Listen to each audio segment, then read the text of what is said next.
Carly. Buenas tardes. Buenas tardes, Linda. Buenas tardes, Zulema, mucho gusto. Espero que se encuentren bien.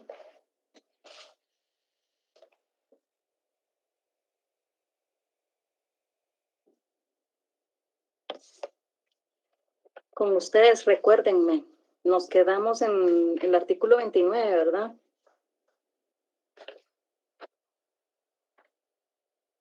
Sí, así es, licenciada. Buenas tardes. En las formalidades. Las formalidades.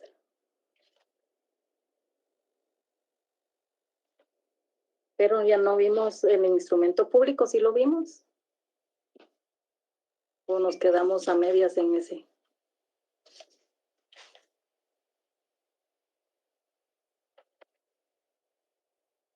¿Se recuerdan?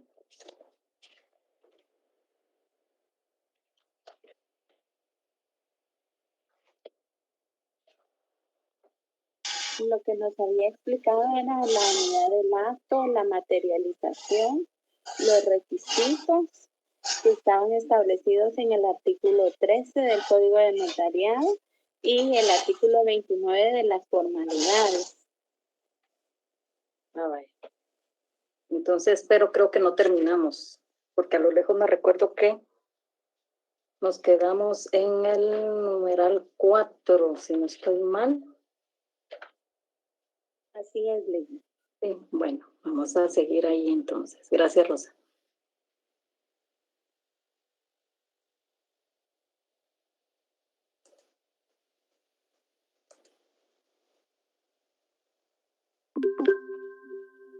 Muy bien. Vamos a retomar entonces la clase, ¿verdad? Hoy 3 de agosto. Y nos quedamos pues en el artículo 29. Vimos, pues dividimos, ¿verdad? Que del numeral 1 al numeral 6, sí, al 6, es la parte introductoria o introducción del instrumento público. El 7 y el 8 es el cuerpo del instrumento público y del 9 al 12 es el cierre. Entonces nos quedamos en el numeral 4. Recuerdo que era en relación a la identificación de los otorgantes cuando no lo conociera el notario, que tiene que ser por medio de documento único de personal de identificación o pasaporte si es extranjero, ¿verdad? O por medio de 2 testigos. ¿Qué sucedería si, por ejemplo, ustedes ingresan al Registro General de la Propiedad o al Archivo General de Protocolos un documento donde identifican a un guatemalteco con pasaporte? A ver, ¿quién me dice?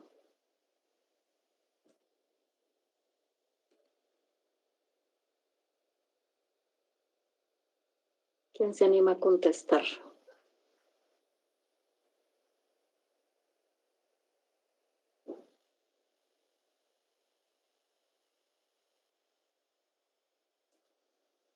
Buenas noches, Ley.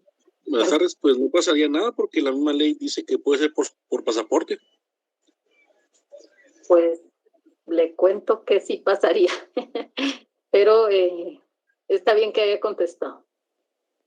De hecho, pues hay algunos lineamientos que hay en el archivo de protocolos, por ejemplo, en relación a la identificación de las personas, bueno, de guatemaltecos que se deben de identificar con el documento personal de identificación, y los extranjeros tienen que ser mediante pasaporte.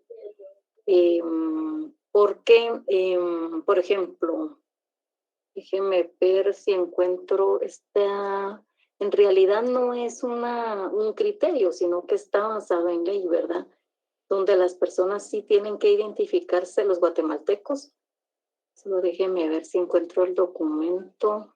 Un segundo. Porque no pueden, o sea, los guatemaltecos, ¿cuál es el documento con el cual nos identificamos? Es con el DPI, ¿verdad? que está en la ley del RENAP.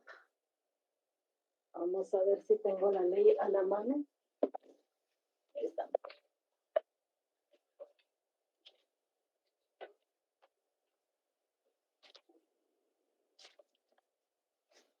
Déjenme ver.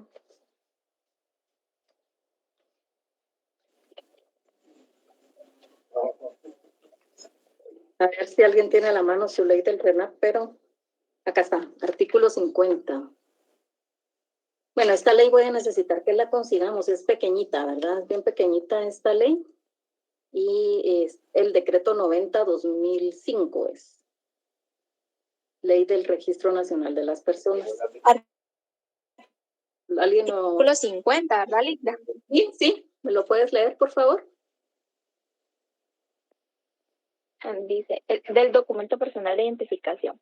El documento personal de identificación, que podrá abreviarse DPI, es un documento público personal e intransferible de carácter oficial. Todos los guatemaltecos y los extranjeros domiciliados mayores de 18 años inscritos en el RENAP tienen el derecho y la obligación de solicitar y obtener el documento personal de identificación.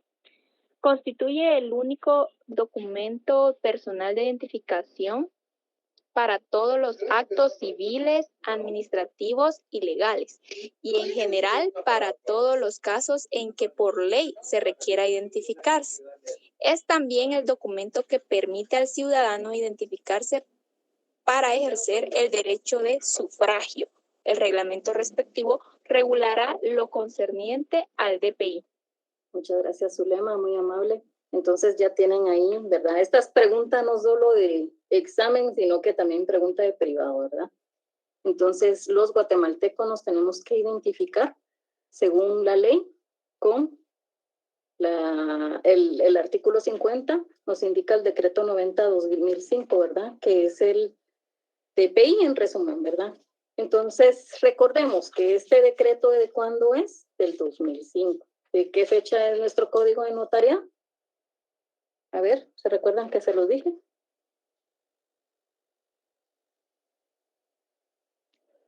Que lo coloquemos en la pasta.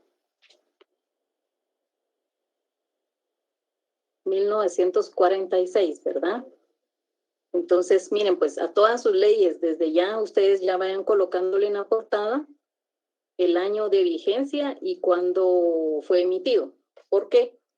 Algún examinador se los va a preguntar, entonces hagan ese ejercicio con todas las leyes que tienen y se van a acordar de mí cuando se los pregunte.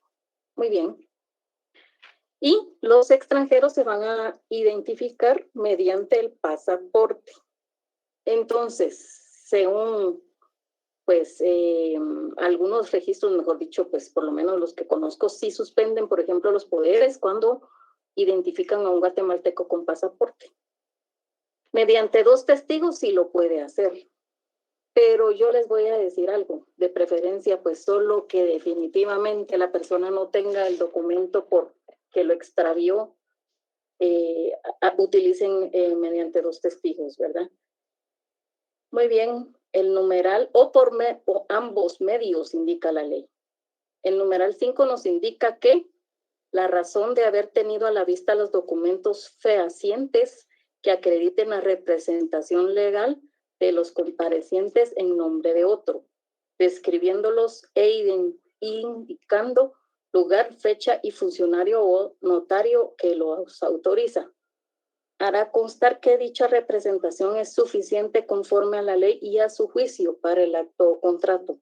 A ver, ¿qué comentarios amerita este párrafo de este artículo, el numeral 5?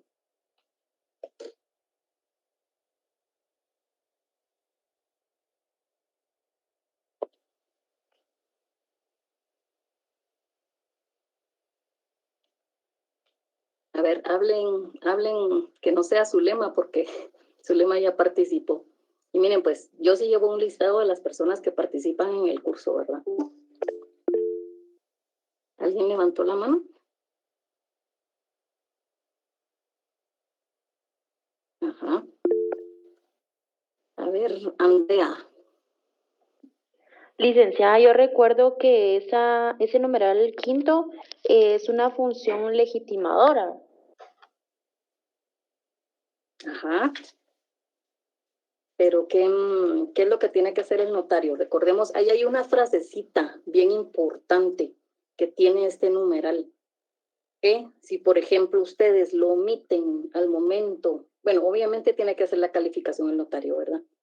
Pero esa frase es bien importante y no pareciera, porque miren, pues, el código de notariado tiene varias, dicen es un código bien pequeñito, la verdad, pero tiene como los contratos de tarjetas de crédito, ¿verdad? Tiene asuntos escondidos, ¿verdad? Tiene, sí, Dulce, sí es parte de eso, pero le faltó un poquito más de lo que acaba de indicar ahí Dulce. Para el acto. A ver, Dulce. A ver, Blanca. Licenciada, muy buenas tardes. Mire, yo entiendo aquí que es la capacidad legal que tiene la persona para comparecer a un contrato, a celebrar un contrato. Ajá. Porque, digamos, es un administrador único y se va a celebrar un contrato de compraventa de bien inmueble. El notario tiene que revisar que la representación legal esté vigente, que cumpla con las formalidades de ley y además que si no tiene las facultades necesarias se pueda emitir un punto de una asamblea donde se le está facultando para poder él comparecer a celebrar dicho acto. Eso es lo que yo entiendo aquí, licenciada, en esto. Sí, bueno, ese es un punto importante, ¿verdad, Blanca? Porque realmente este artículo, no es artículo, pero sí es una parte de un artículo que hay que dividirlo en dos. A ver, Clovis. Buenas tardes, licenciada. La pregunta no la he razonado bien, pero no sé si es razón de haber tenido a la vista los documentos que acreditan. Ajá, sí, pero digamos que lo dividimos en dos para que me comprenda. Aquí lo importante es la representación legal, pero no solo es la representación, sino que el notario lo tuvo a la vista, como dice Clovis. Esa es una parte, con todo lo que describe. Pero algo por lo cual suspenden, por ejemplo, muchos mandatos es porque no hace constar que dicha representación es suficiente conforme a la ley y a su juicio para el acto contrato. Dulce medio lo escribió, pero no lo escribió completo, pero sí tenía la idea, ¿verdad? De que es esta parte donde indica que hará constar que dicha representación es suficiente conforme a la ley y a mi juicio. Pero si yo omito, por ejemplo, solo coloco conforme a la ley, me lo van a suspender. ¿Por qué? Porque yo como notario debo de calificar esos documentos. Si, por ejemplo, a mí viene alguien que necesita una escritura pública, pero no me demuestra la representación legal o me demuestra una representación legal errónea que no es la competente conforme a la ley, ¿qué va a pasar?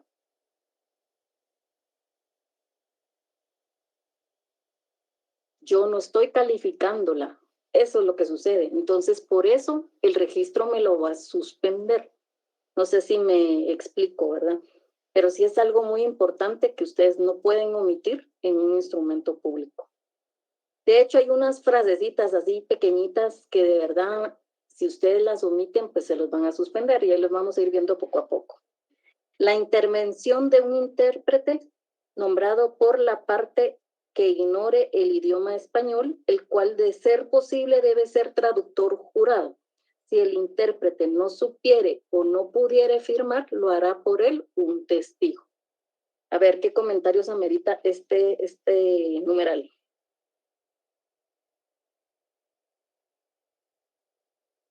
¿Quién es el intérprete?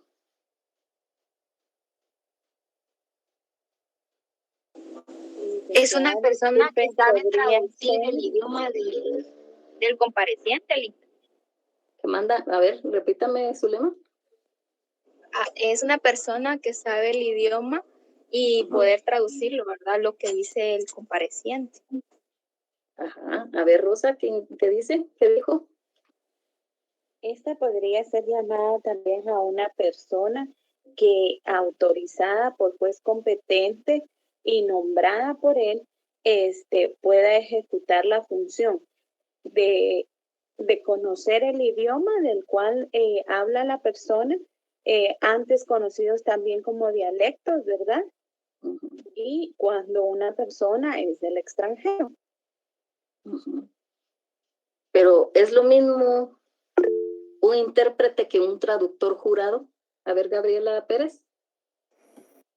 Buenas tardes, licenciada. El intérprete, pues, como su misma palabra lo dice, interpreta, por ejemplo, a las personas indígenas que no saben hablar el español, y el traductor jurado tiene la potestad para traducir lo que está en un idioma extranjero. No sé si estoy bien.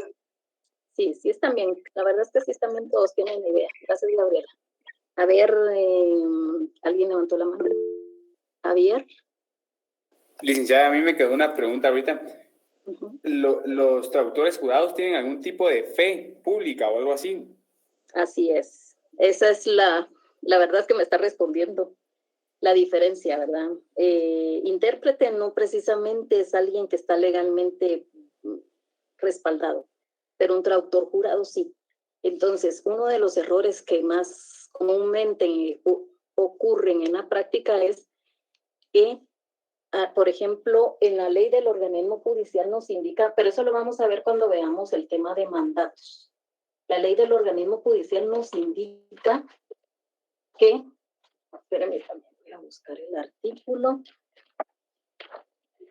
que debemos de, por ejemplo, cuando ingresamos un documento proveniente del extranjero, tiene que venir traducido, ¿verdad?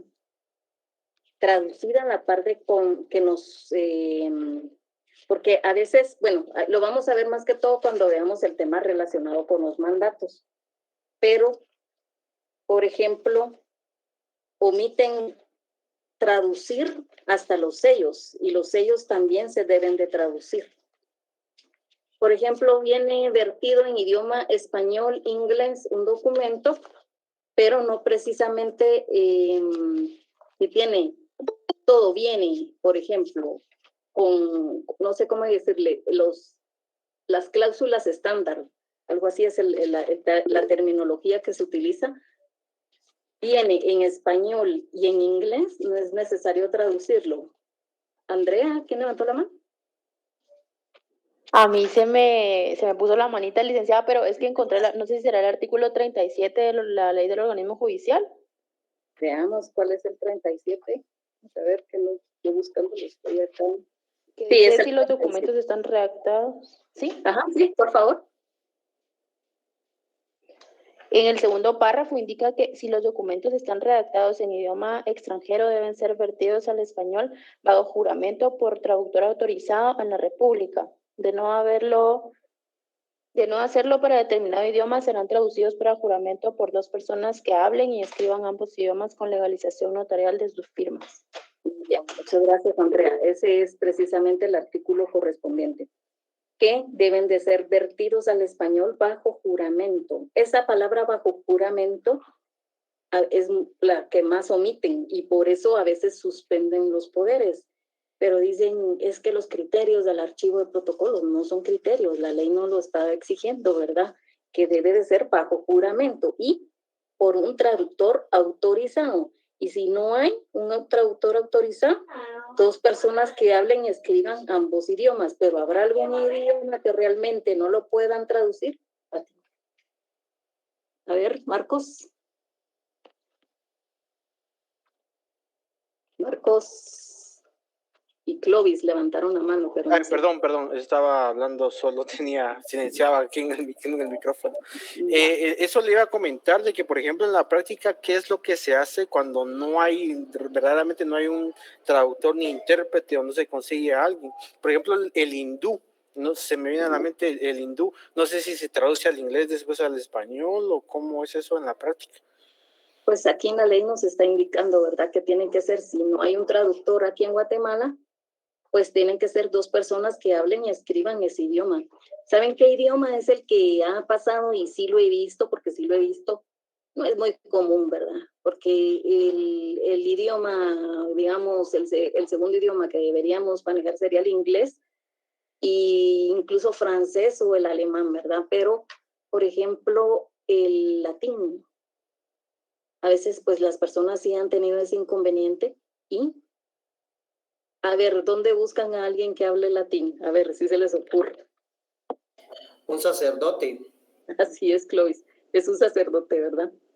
Licenciada, aparte de, ¿quién autoriza al traductor o dónde pide la autorización?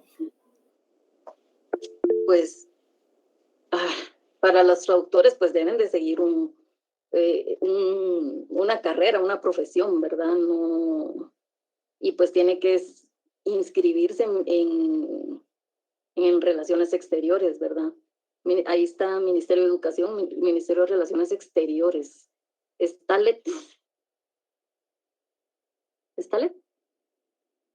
Sí, licenciada, muy buenas tardes. Respecto a la pregunta que decía el compañero, está el acuerdo ministerial 1292-2009 del Ministerio de Educación, que establece el procedimiento para el otorgamiento del título de traductor jurado.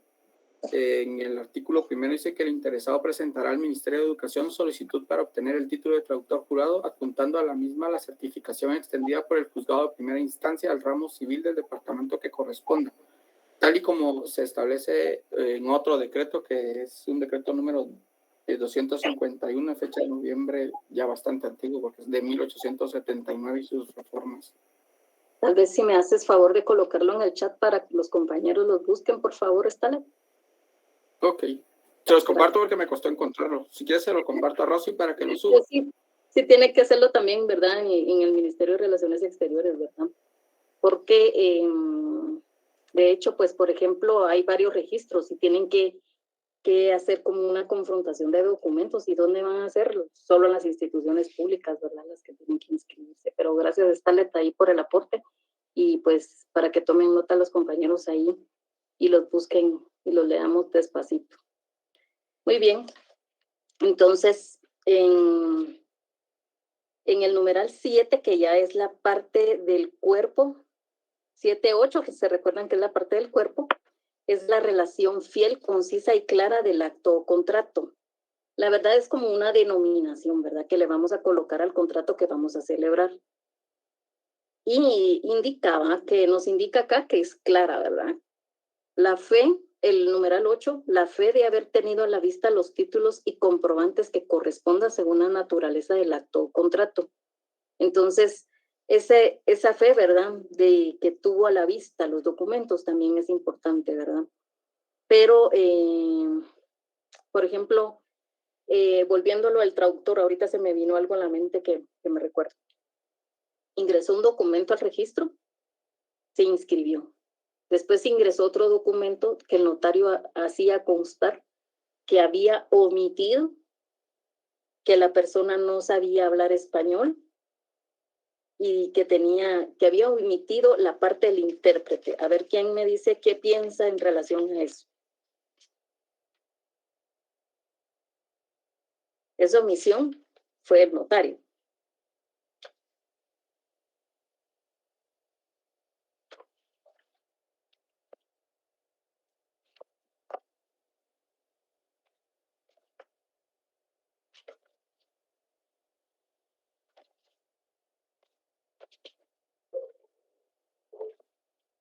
A ver. ¿Podría repetir la pregunta, licenciada? Disculpe.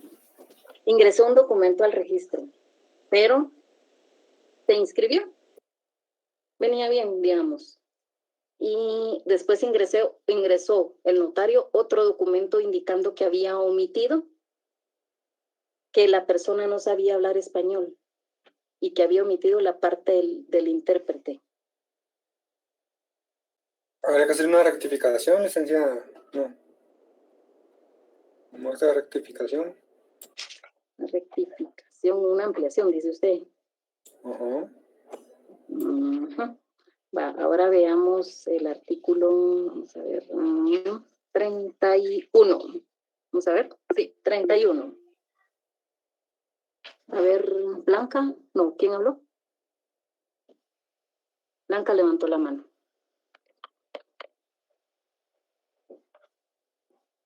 ¿No?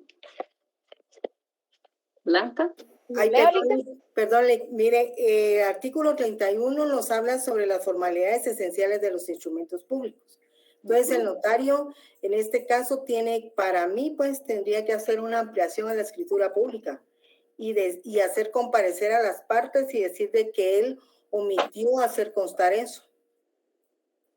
¿Pero será realmente en el ejercicio le servirá? A ver, Stalet dice, no pueden hacer a la vida jurídica porque son formalidades esenciales. Muy bien. Es nulo, dice Marcos, sí. Alguien me escribió por ahí nulidad, por ahí lo leí y tiene mucha razón. Entonces, sí, no tiene las formalidades esenciales, es sujeto de nulidad, ¿verdad? Es instrumento público. La verdad es que no hay errores, como les comentaba, que no los podemos sencillamente arreglar, no se pueden arreglar, porque nosotros como notarios tenemos esa responsabilidad bien importante y que no lo hizo ver el notario en su oportunidad. Entonces, el día de mañana, pónganse, va a venir la otra parte interesada y va a iniciar una nulidad del instrumento público por una omisión del notario de un requisito esencial, ¿verdad? Y muy probablemente, pues se lo van a dar con lugar, ¿verdad? Porque tiene con toda la razón, ¿verdad? Estos requisitos no los podemos, sencillamente no los podemos arreglar, ¿verdad? Con una ampliación. Es algo de fondo, ¿verdad? Que realmente no lo podemos rectificar. Para mi punto de vista, aunque lo pueda hacer y el archivo se lo reciba, el día de mañana puede ser sujeto de nulidad y ahí es donde nosotros como notarios vamos a incurrir en ciertas responsabilidades. Así que si a ustedes en el futuro se les olvida un dato así, uno de los requisitos que aquí nos señala el artículo 31 y 32, digamos que tienen relación, pues definitivamente yo les sugiero que mejor lo vuelvan a realizar en instrumento público, ¿verdad? Para amparar a los otorgantes, ¿verdad? A su cliente, porque al final de cuentas por eso les están pagando, ¿verdad? Muy bien, entonces continuando. Una pregunta. ¿Sí? Y en ese caso que usted manifestó con relación a ¿qué hizo el registro en ese caso? Pues la verdad que en ese caso le dijimos que no era responsabilidad del registro. El registro no tenía cómo saber que alguien no sabía. Ignoraba, ¿verdad? Ese detalle. El único que tenía esa facultad era el notario, ¿verdad? Al momento de realizarlo, y aunque se inscribiera, no tendría ninguna validez. Entonces lo que se le sugirió fue que lo volviera a realizar ya bien, ¿verdad? Pero realmente el estaba inscrito y realmente era responsabilidad suya, ¿verdad? Y casi todos los poderes van a ser, que tienen relación con notario, van a ser judiciales y donde van a ser utilizados en un juicio. Entonces imagínense las responsabilidades que tenemos, ¿verdad? Por errores que nosotros como notarios cometemos al momento de ejercerlo. A ver, ¿Stalet? Una pregunta, licenciada, y en este caso igual habría sanción al notario por haber omitido una situación tan esencial como esa. Fíjese, Stalet, que yo lo que pienso es que ahí, ¿quiénes deberían de ser? Los que podrían objetar ese mandato. Los interesados, ¿verdad? A quienes les interesa, los que tienen un interés en ese juicio. Miren ustedes, cuando yo me enteraba por los mismos notarios que me contaban, era de que ellos, por ejemplo, en algo tan chiquitito, que las tomas de razón que no realizaban unos notarios, ellos lo utilizaban en un juicio de un cliente. Y me dijo un notario, fíjese que yo gané un caso porque el notario, la otra parte, no hizo la toma de razón.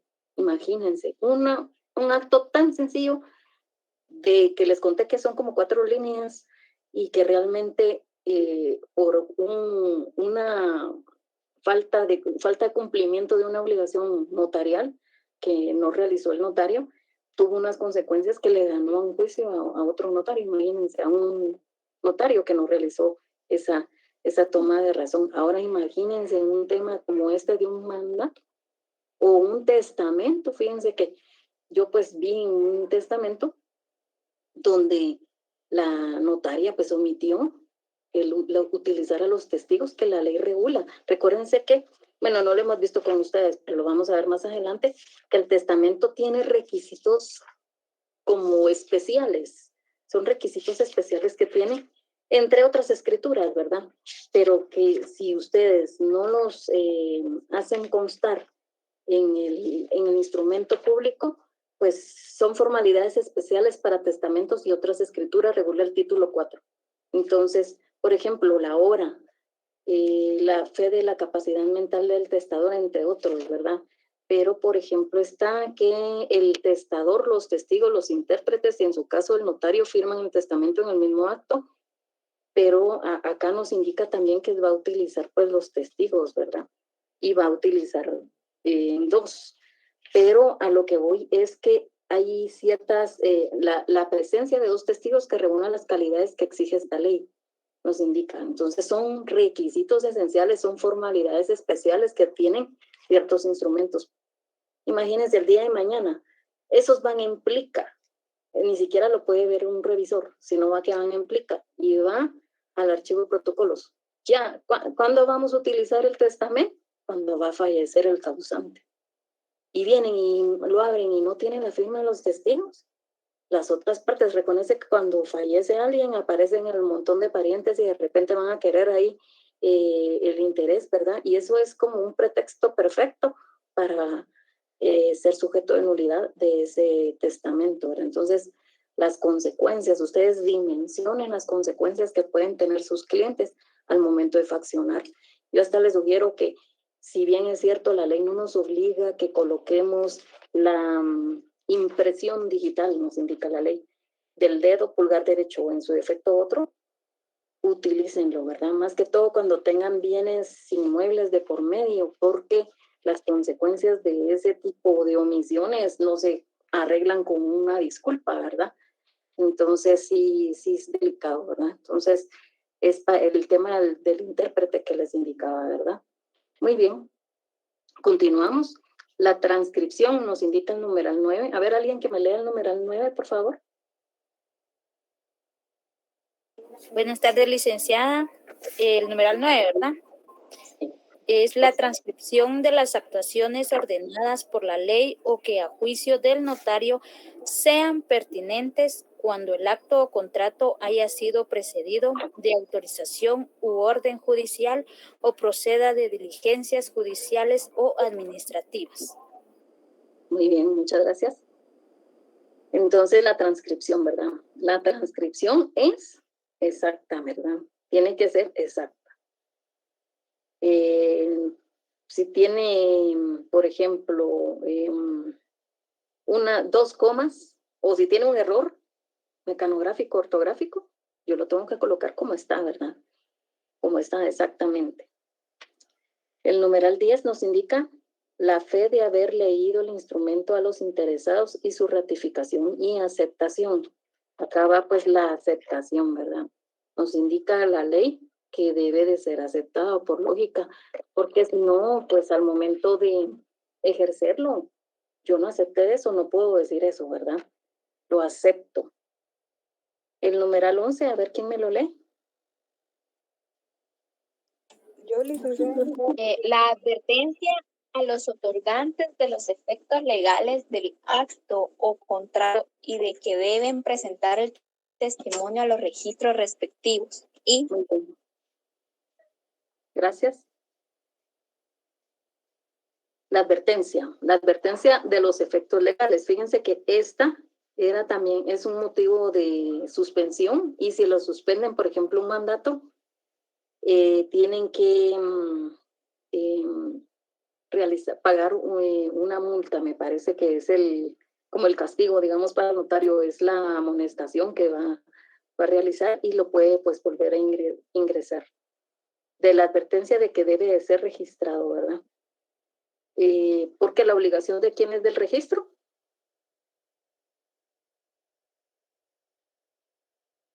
¿Cómo dijo Lee? Que tiene la obligación de presentar ante los registros el instrumento que se está realizando. ¿El notario? Notario. Léanlo bien.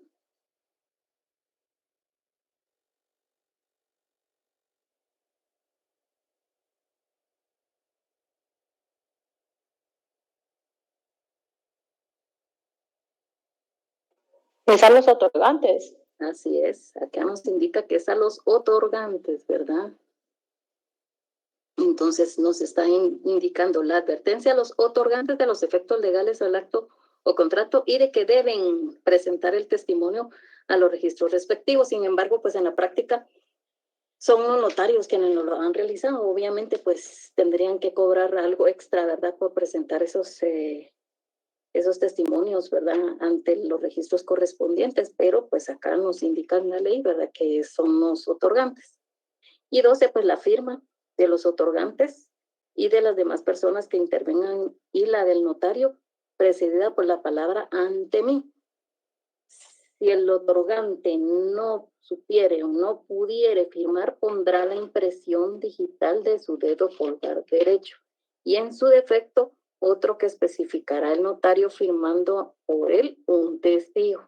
Y si fueran varios los otorgantes que no supieran firmar o no pudieran firmar, lo hará un testigo por cada parte o grupo que represente un mismo derecho. Cuando el propio notario fuera el otorgante, podrá antes de firmar la expresión por mí, ante mí. Entonces aquí hay varios aspectos que tenemos que ver. Por ejemplo, que la palabra ante mí nosotros pues le llamamos la antefirma, ¿verdad? La antefirma es para nosotros la palabra ante mí. Por ahí vi que alguien escribió algo, déjame ver. Dice, o sea que si tengo años de una casa, me compré en el UCP, sigue apareciendo la niña anterior, disculpa. Sí, tendrían que ver, ¿verdad? Porque realmente habría que ver bajo qué términos contrataron al notario, ¿verdad? Pero la obligación real sí es de la persona. Gracias, Starlet. Licenciada, solo fíjese que también yo recuerdo que nos habían dicho anteriormente de que en este numeral 12 no especifica poner sello, pero que sí se hace en la práctica. Sí, de hecho, pues no nos indica, ¿verdad? En algunos registros sí pues obviamente sí lo solicitan, porque no hay otra manera, ¿verdad?, de saber quién es el notario, y pues deben de colocar su sello, ¿verdad? Pero aquí la ley pues nos está regulando que debe de ser la firma, ¿verdad?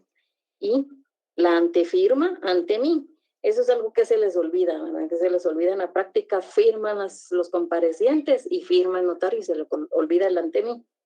Entonces, ahí pues se le suspendería el documento en el registro y pues tendría que pagar una multa y colocar la palabra ante mí, porque imagínense volver a buscar a los comparecientes, Dios me guarde, sí se vuelve un poquito complicado. Y si la persona pues no puede firmar, va a colocar la impresión digital del dedo pulgar derecho y en su defecto pues otro, ¿verdad? Y va a firmar por él un testigo. Aquí es donde ya empezamos a utilizar a los testigos. Y si fueran varios los otorgantes que se pudieran o no pudieran firmar, va a firmar un testigo por una parte. Supónganse, si hay 10 personas que no pueden firmar, colocan su huella, ¿cuántos testigos deben de utilizar? 10, ¿no? También. No. ¿Únicamente 2? Dependiendo las partes, ¿verdad? 2, ¿verdad? Sí, son 2 partes, pues 2, ¿verdad? Puedo tener 10 personas que no puedan firmar, pero si son 2 partes, pues 2, ¿verdad? Un testigo por cada parte, ¿verdad? Algunos notarios pues han colocado testigo por otorgante que no puede firmar, pero no, ¿verdad? No, la verdad es que acá nos indica, ¿verdad? Y supónganse, ha sido un poquito complicado cuando hay, por ejemplo, escrituras que llevan o mandatos que tienen un montón de otorgantes, 100 otorgantes, por ejemplo, y cuentan cuántos, ¿verdad? Y el notario debe indicar, bueno, Lilian sí puede firmar, pero Rudy no puede firmar, ¿verdad? Entonces va a ir colocando ese aspecto, ¿verdad? Y si se cuentan y si falta alguno, pues se le va a suspender porque falta la firma de uno de los otorgantes o falta la huella de alguno de los otorgantes y su testigo, ¿verdad? Por ejemplo, si el notario es el otorgante, ¿cuándo va a ser otorgante el notario? A ver, ¿quién me dice?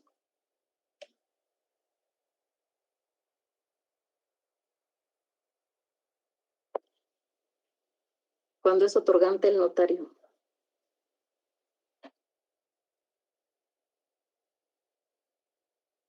¿No? A ver, Natalie. Buenas tardes. Cuando el notario es cuando firma por mí y ante mí. Ajá, pero, por ejemplo, ¿en qué caso sería cuando firma por mí y ante mí?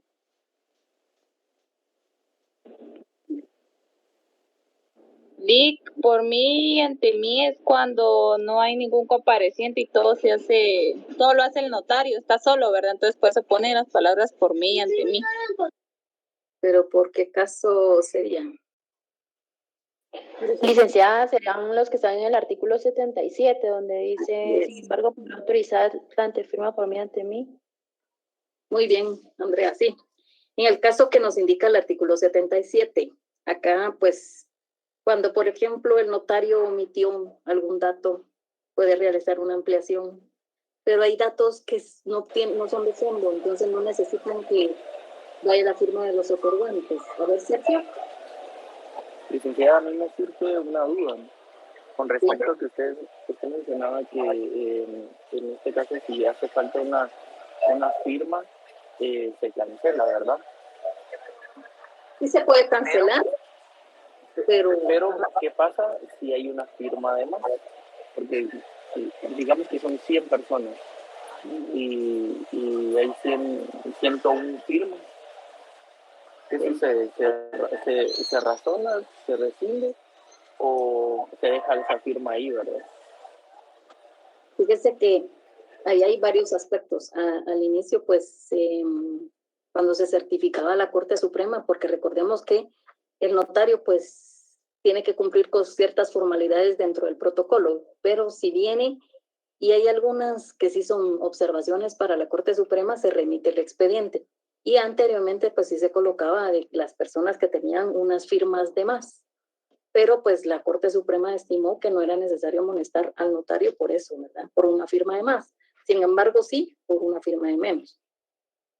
Porque falta una firma de los otorgantes. Entonces, determinar una firma de más indicaba de que no. Pero ahí sí que voy a tratar de conseguirles algunas, ¿qué serían? No son resoluciones porque son administrativos. Son como actas, digamos, no, déjenme ver cuál es el término correcto, porque la Corte Suprema pues le va a otorgar una audiencia según el artículo 88. Nos indica, si de la inspección y revisión apareciere que el protocolo no se observaron los requisitos formales, el funcionario respectivo remitirá copia certificada del acta correspondiente a la Corte Suprema de Justicia, la que previa audiencia al notario resolverá lo pertinente. Contra la resolución, si es una resolución, que dictare la Corte, no cabrá más recurso que el de responsabilidad. Entonces, hay una resolución que va a realizar la Corte Suprema y ellos van a determinar si se amonesta o no al notario, ¿verdad? Y qué sanción se le va a dar. Y recordemos que acá nos indica en la ley que son los requisitos formales, ¿verdad? A ver, Natalie. Natalie levantó la mano. ¿No? Muy bien. Entonces, la verdad es que sí es bien bonito todo esto. Ya vimos pues el artículo 29, yo diría que el día, ¿hoy qué día es? Hoy es miércoles. Sí, ¿verdad? Miércoles. El día lunes pues tocaría pues el diplomado, para que ustedes se conecten, ¿verdad? A la hora del diplomado, el día lunes nos toca, le voy a decir quién nos toca. La verdad es que ahorita ahorita pues se va poniendo más interesante nuestras conferencias. Les cuento que ya pues vamos más allá de la mitad. Yo creo que hasta voy a extrañar el diplomado porque la verdad me gusta un montón y está como bien organizado. El día, vamos a ver, el día de mañana tenemos a un boliviano. El día lunes no pueden faltar ustedes a esa conferencia y les voy a decir por qué. Porque es de poderes, inscripción de poderes. Y la asesora, pues una asesora que nos va a dar la clase es para mí, de las mejores asesoras que hay del archivo de protocolos. Ustedes le pueden aprender un montón, ¿no? A ella. Además que es docente desde hace como 20 años en la Mariano Galvez y yo le tengo pues mucha estima y mucho respeto, ¿verdad? Ella es muy buena, es muy capaz y hay que aprovechar, ¿verdad? Entonces esa conferencia, ustedes como estudiantes, mejor si aprenden de la gente que sabe, ¿verdad? Que la verdad que en las instituciones quienes saben más son los que hacen el trabajo y en el caso del archivo de protocolos, pues son los asesores, de verdad, los que saben un montón respecto a poderes. Entonces, no vayan a faltar el día lunes a la conferencia, por favor. El día jueves de la siguiente tenemos a un español y el siguiente lunes tenemos a alguien del registro mercantil, un asesor también. El siguiente jueves, pues ahorita ya se vienen como más guatemaltecos, está el licenciado Josué Canas, que también es el 22 de agosto. El día 15 de agosto, pues obviamente porque hay feriado, no tenemos clase en el diplomado, pero ya se viene como lo más emocionante, ¿verdad? Entonces sí les voy a pedir que no falten el día lunes a esa clase. ¿Dudas, comentarios?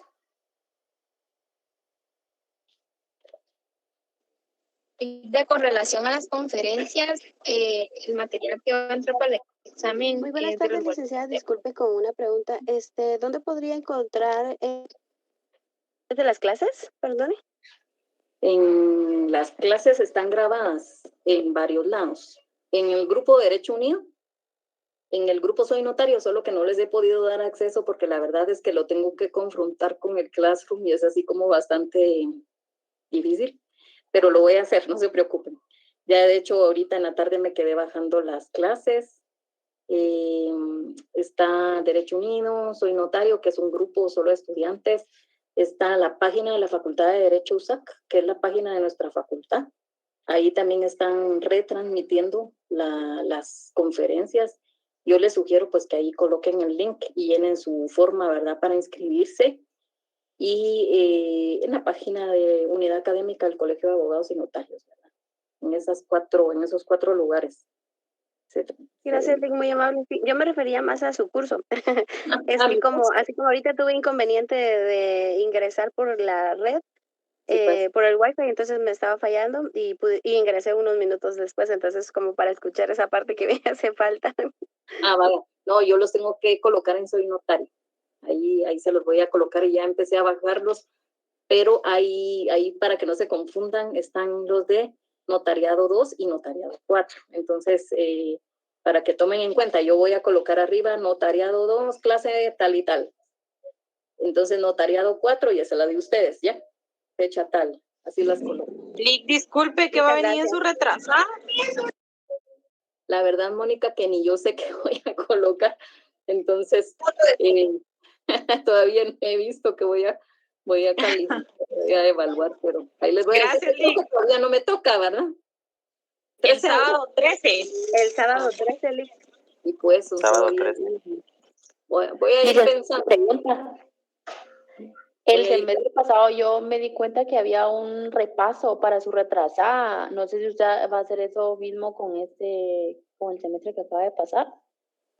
Que haya un repaso.